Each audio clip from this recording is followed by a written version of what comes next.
The story goes that Marcus Aurelius hired an assistant to follow him as he walked through the Roman town square. The assistant's only role was to, whenever Marcus Aurelius was praised, whisper in his ear, "You're just a man, you're just a man." They say two things define us: our patience when we have nothing and our humility when we have everything. You know, the greatest thinkers on the planet believe that they're perpetual learners, perpetual students of reality and of life. And it was actually Maya Angelou who said that actually I've learned that I still have a lot to learn.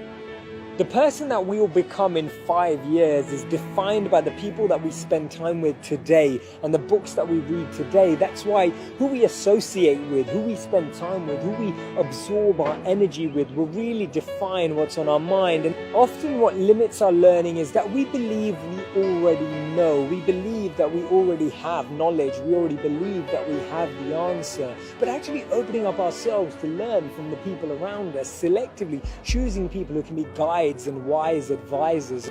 We often find that this feeling of knowing makes us actually judge others and criticize others. And that's why we see that judging is critical, but observing can be educational. And therefore, we should be so focused on improving ourselves that we don't have any energy to criticize anyone else. And when we're focusing on improving ourselves, we'll surround ourselves by people who challenge the way we think, who question the way we behave.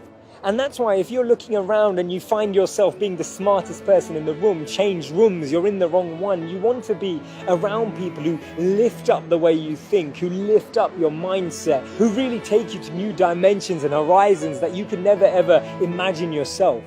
I believe that we should never let compliments get to our head and never let criticism get to our heart, because when we do that, we can start to build with genuineness and authenticity. When we're humble, we can actually grow and rise up and always feel that we're learning, always feel that we're developing, always feel that someone can share insights at any moment that can change our lives.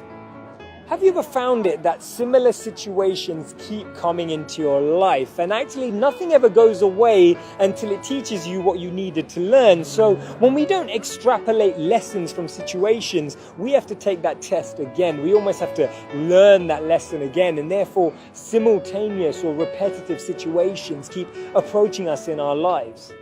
When we realize that we're students for life, instead of making people see how powerful we are, we want people to understand how powerful they are, and we'll learn how to empower others. We'll actually attract people to work with us to achieve our goals. They say it's better to know how to learn than to know.